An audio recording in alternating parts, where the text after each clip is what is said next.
콘트라리아. 콘트라가 뭐예요? 콘트라? 반대. 그쵸? 반군을 콘트라라고 그러잖아요. 컨트레딕션. 컨트레리. 영어로 콘트라리아. 순트. 이거는 영어로 치면은요, is라는 뜻이에요. is. 콘트라리아 is 콤플리멘타. 콤플레멘타.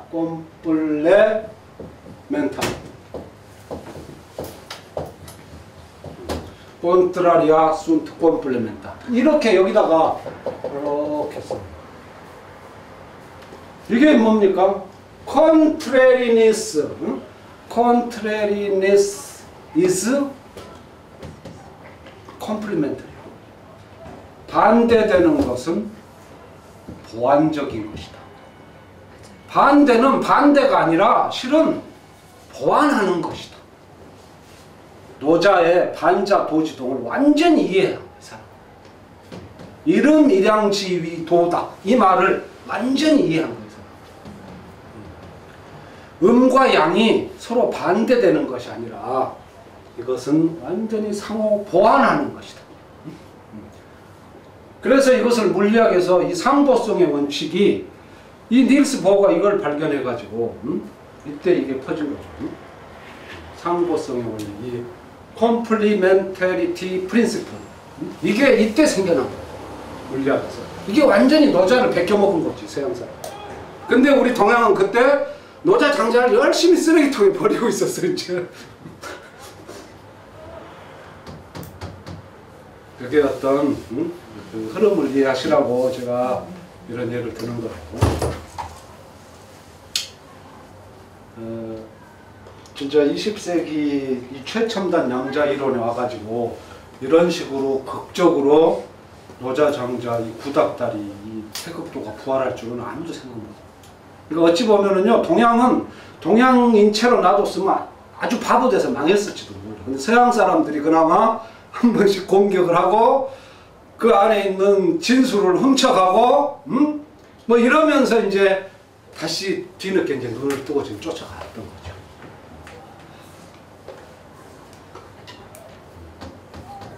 이게 지금 음양자 천지지 도약, 바로 그 꼰트라리아, 반대되는 이 두 개의 양극. 이것이 실은 반대가 아니라 서로 보완하는 거다.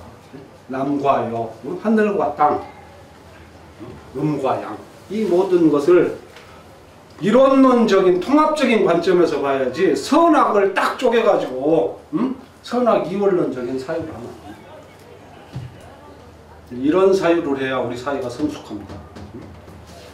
우리 당은 선이고 남의 당은 악이고 이렇게 해버리면은 그러면은 이 도가적인 정신이 완전히 왜곡되는 거예요. 노자는요, 어느 장에 보면은 그런 말도 있어요. 도라는 것은 좌에도 우에도 다 있다. 어떻게 그때 좌우를 다 알으셨나 몰라. 좌익 우익을 어때 그때 다 알으셨는지 몰라. 이 관념이 어느 쪽에도 치우치지 않는 생명력의 전일적인 통합적인 현상, 이렇게 봐야 돼요.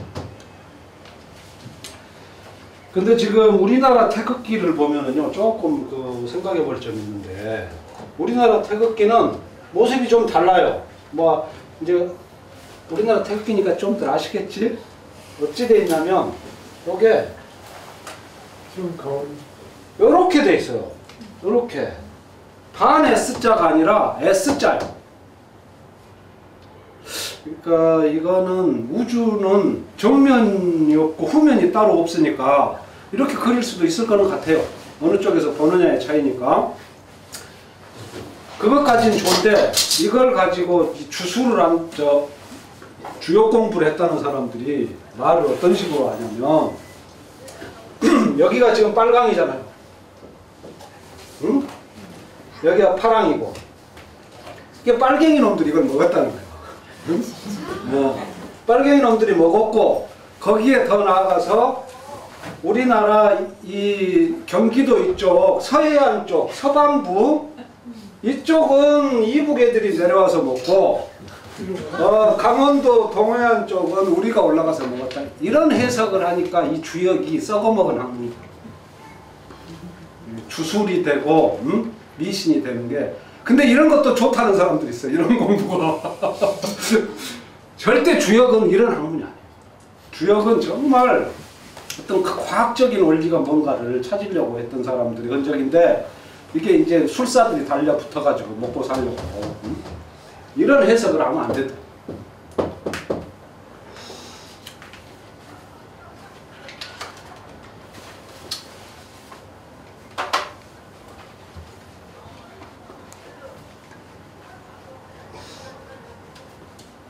이 닐스 보어가 제가 간혹 이야기하는 그 하이젠베르크의 스승이에요, 그 사람이. 그래서 하이젠베르크가 스승이 노벨상 받고 10년 있다가 또 노벨상 22년, 32년 이런 식으로. 근데 둘이 만나가지고 이야기하는 거 보면은 야, 동양의 책에 보면 도라는 글자가 나오지 않냐, 도. 너 그거 어떻게 생각하냐? 이런 말이 오고 가요. 그러니까 이미 그때 그 사람들은 우리가 내다버린 이 동양의 학문 안에서 자기네들 문화권에 없던 뭔 중요한 것을 끌어당기고 있었었지. 근데 우리는 우리 보물을 갖다가 그게 100년 전 이야기입니다. 1922년 코펜하겐 학파가 힘을 엄청 쓰거든요. 이 덴마크. 그때 이제 이 멤버들이 창설될 때 이야기고 지금 뭐 이제 세월이 많이 흘렀죠. 그러면 이건 이제 과학에 관한 이야기고 우리 황제 내경의 입장은 뭐냐? 이제 이게 중요하죠. 우리 몸에서 어떻게 볼 거냐? 황제가 음양에 대해서 이제 완전히 정의를 내려가지고 음양에 대해서 이렇게 말합니다. 황제 가라사대 음양자 천지지 도야 만물지 강기. 음양이라는 것은 천지의 가장 큰 이치요 만물의 가장 큰 규율이다. 음양자 천지지 도야. 천지가 가는 길이 이 길이에요. 음양에 다른 길을 안 가. 만물지 강기. 만물지 강.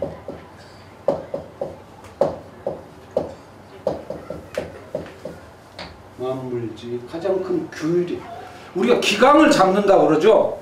이게 그거예요. 기강을 잡는다고 할 때 이 강기. 이 강이 별이 강자예요. 그물 보신 적 있죠? 그물을 보면은 이 맨 위에 이렇게 해가지고 전체가 통합된 그거를 별이라고 그러는 별이 강자. 그러니까 모든 사물에 흩어져 있는 것을 대들보처럼 끌어안는 그 꼭지점. 그게 강기죠. 이게 기강을 잡는 거지, 군대에서 애들. 천지의 큰 이치고 만물의 큰 규율인데 이게 변화의 근본이에요. 변화지 부모. 이것이야말로 변화의 주체이고, 그러고 이제 무시무시한 말이에요. 살리고 죽이는 것이 여기서 나온다. 살생지 번식. 생살. 변화지 부모요 생살지 번시라. 생살지 번시. 살고 죽는 것이 바로 여기에서 나타나. 음양에서 실이 한 가닥이라도 꼬이면 몸에 병 와서 죽는다. 그러니 이제 결론이 이겁니다. 병을 치료하고자 하면 치병. 인간과 삼라만상의 모든 병을 치료하고자 하면 필구, 마땅히 그 구하기를 필구어 본, 이게 뭐겠어요? 음양의 균형을 찾으려는 거죠. 인간과 천지 만물의 모든 병은 마땅히 음양의 균형을 통해서 고쳐야 할 것이다. 이게 황제가 내뱉는 음양에 관한 어떤 천명과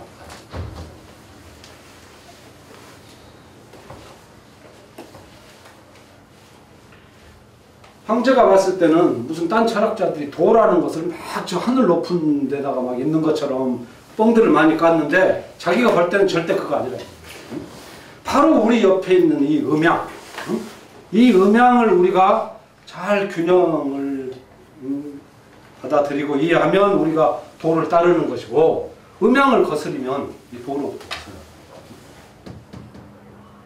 그러니까 음양이 좀 엉성해 보입니까? 어때요? 음양이 한 번도 잘 안 생각해 보셨죠? 평소에. 음양이 사물이 손에 잡힐 듯 하진 않죠? 그래서 옛사람들도 음양이 엉성하다고 생각을 했던 모양이에요. 거기에 대한 반론이 노자 도덕경이 있습니다. 그 구절을 한번 누가 이렇게 추측해 보실 분? 힌트! 이게 그물이라고 그랬어요. 그물. 만물지 강기라고 하는 이 강이, 별이 이 그물에 있는 노자가 이 우주의 그물이 그렇게 허술하지 않다 이렇게 이야기한 게 있어요. 노자가. 기억 안 나시나? 음양이 결코 엉성한 것이 아니라 이겁니다. 노자왈 천망은 회회하나, 천망회회.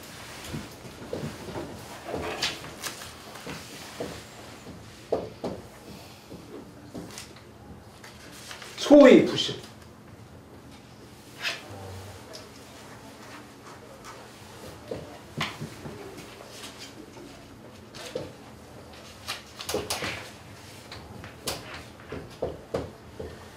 이게 노자 도덕경 중에서 굉장히 유명한 아주 명구절 중 하나예요. 천망은 크고 넓어요. 회회하다. 크고 넓은 모습을 말하는 거예요. 천망이 솔직히 잘 안 보이잖아요. 죄진 놈들 다 도망다니지. 천망에 걸려가지고 뭐 한 놈들 보셨어요? 천망은 회하나 성긴 듯 해 보입니다. 소. 이게 섬기다는 뜻이에요. 우리가 소외된다는 거죠. 소의 부실. 그러나 결코 놓치지. 노자는 결코 음양이 엉성하다는 게 아니에요. 노자가 볼 때는 잠시 우리 눈에 안 보여서 그렇게 섬긴 듯 보이지만 결코 이 음양은 천지만물을 놓치는 겁니다. 음양에서 벗어나면 그 순간 뭔가 우리 안에서 교란이, 무리수를 두면 뭔가 내 안에 무리수를 두면 그 내 스스로 거기에 따른 대가를 치러야 돼. 그러니까 이런 무서운 말들을 쓰는 거예요. 황제가. 이 살고 죽이는 문제가 이게 바로 음양에서 나온다. 여기를 벗어나면 안 된다. 이렇게 말해요. 이 전체 이 틀이 황제의 내경 처음부터 끝까지 쭉 이렇게 음양. 그래서 인간의 삶 전체가 이렇게 음양의 균형 위에 서 있다는 게 어찌 보면 신기하기도 하고 어찌 보면 참 위태롭기도 해요. 이걸 잘 예리하게 몸을 늘 느끼고 그렇게 이제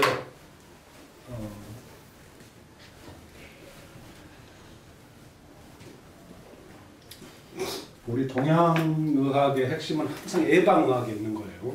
이걸 미리서 느껴서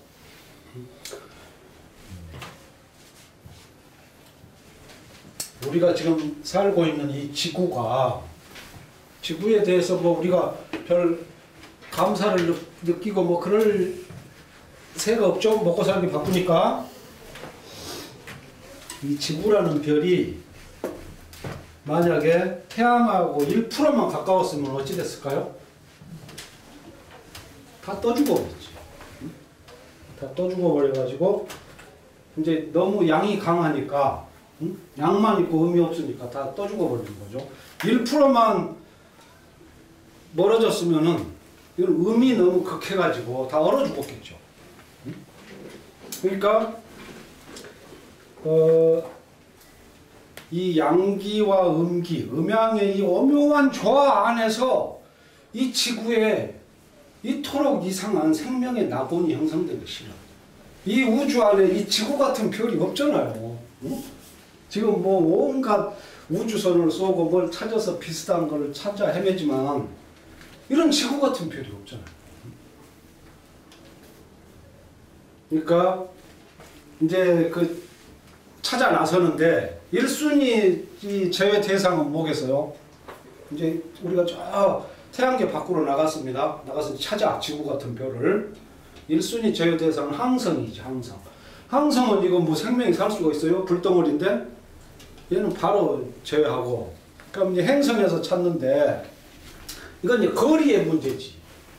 너무 가까운 놈은 양이 과다해서 살 수가 없고 너무 먼 놈은 음이 과다해서 살 수가 없는데 그게 지금 우리 지구를 중심으로 해가지고 수성, 금성이 지금 이게 뜨거워서 못 살 거 아니에요. 여기 가서 살면 다 죽지. 그 다음에 수, 금, 지, 화, 목, 토, 천 얘들은 다 얼어 죽은 거 아니지. 그러니까 조물주가 진짜 이상한 분이요.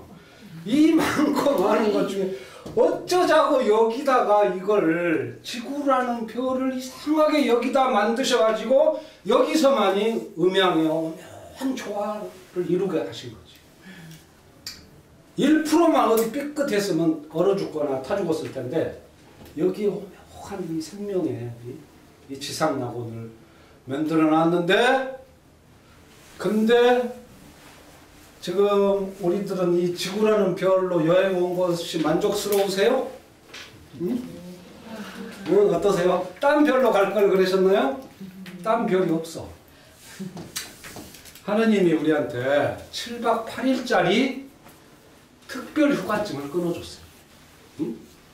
근데 도끼자루 그 신선들 세계하고 지상 세계가 거기 하루가 1년이고 그런 거 아시죠? 응? 하느님 세상은 1년 하루가 10년이요.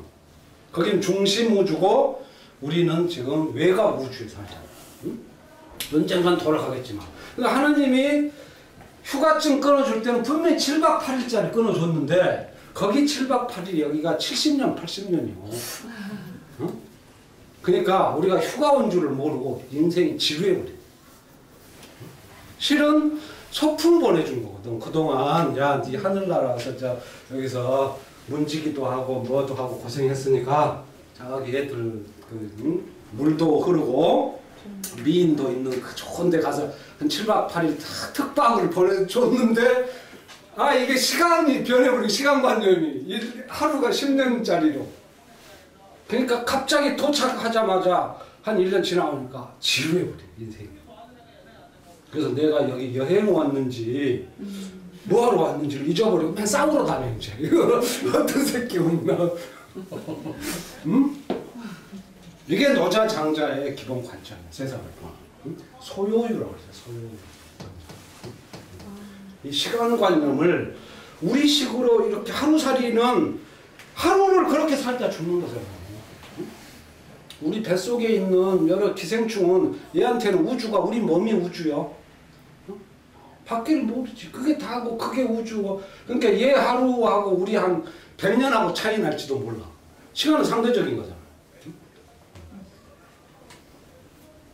그러니까 하느님이 정말로 이 특박 휴가증을 그냥 아주 이뻐가지고 특별히 지금 우리한테만 끊어줬는데 와가지고 맨날 서로 조인트 까고 싸우고 그러고 살다 죽는 거예요. 이 여행에 대해서 좀 다시 생각해 보자 이런 뜻이에요.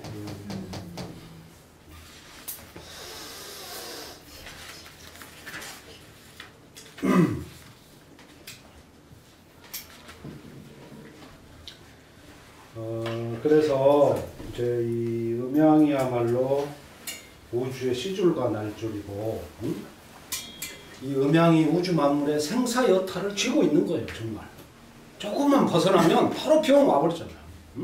그러니까 그 신호를 그 장자는 이렇게 말합니다. 그 말을 출이불방, 한번 나갔다가 우리의 의식이 외계의 사물에 현혹돼 가지고 싸돌아다니는 걸 이렇게 그 심리학적인 통찰을 이렇게 보이는 거예요. 장자가 출이불방, 한번 나가서 돌아오지 못하면 그때는 견기귀, 이게 장자에서 굉장히 중요한 이야기입니다.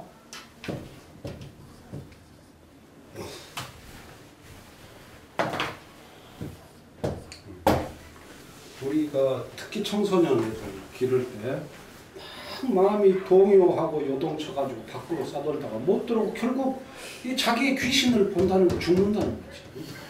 정신분열이 오고 혼미해져가지고 자기 자신을 잃어버리는 거, 그걸. 그러니까 이러지 말으라고 몸이 계속 우리한테 실은 신호를 보내요. 몸이. 전번 시간에도 이야기했지만 몸이 영리합니까? 이 정신이 영리합니까? 몸이 훨씬 총명하고 더 지성적이죠. 몸은 이 세포 하나하나는요, 나이가 35억 살입니다. 우리 이 세포는 진화의 역사가 있잖아요. 산소가 없을 때부터 생명체가 있었잖아요. 그래서 35억 년을 살아오면서 계속 진화를 해가지고 얘는 생명의 공식을 알아요. 본능적으로. 근데 마음이라는 거는 생긴 지 불과 한 4, 50년. 뇌가 생기고부터 따라서 생겼잖아요. 응? 그러니까 이 새끼가 이게 고집불통이지. 고집불통. 응? 그 지혜로 따지면 35억 년 대신 이 현인하고 이제 나이 4, 50살 돼서 아무 경험도 없고 지 혼자 판단하는 애인데 얘는 이게 째비가 되겠어요? 자꾸 몸이 신호를 보내주지. 야, 너 글로 가면 죽는다. 응? 돌아가라. 노자 그래요. 반자도지도. 야, 너무 너 극단으로 가지 말고 돌아가라. 그게 도다. 근데 안 들어. 응? 그러면은 음양이 아까 뭐랬죠? 생살지 번식. 바로 후려쳐가지고 우리 몸을 확 쓰러뜨려요. 그러니까 이거는요, 완전한 과학의 원리지 무슨 하늘에 빈다고 병이 났고 바리가장이 자꾸 막 살려달라고 한다고 낫는 게 절대 아니에요. 이 원리를 이해하고 이 음양을 교란 안 시키고 스스로를 잘 자기 자신을 오욕 칠정을 다스려 가야, 그래야 몸이 병이 안 나.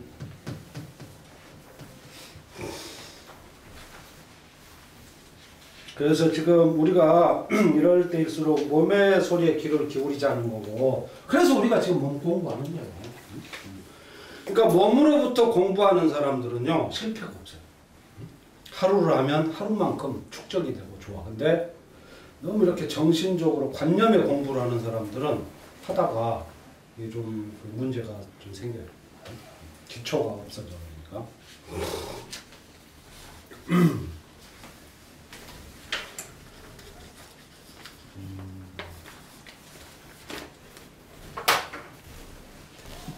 시간을 너무 많이 잡아먹는 것 같은데? 그렇죠. 오늘 여기까지만 하죠? 네. 여기까지만 하시고.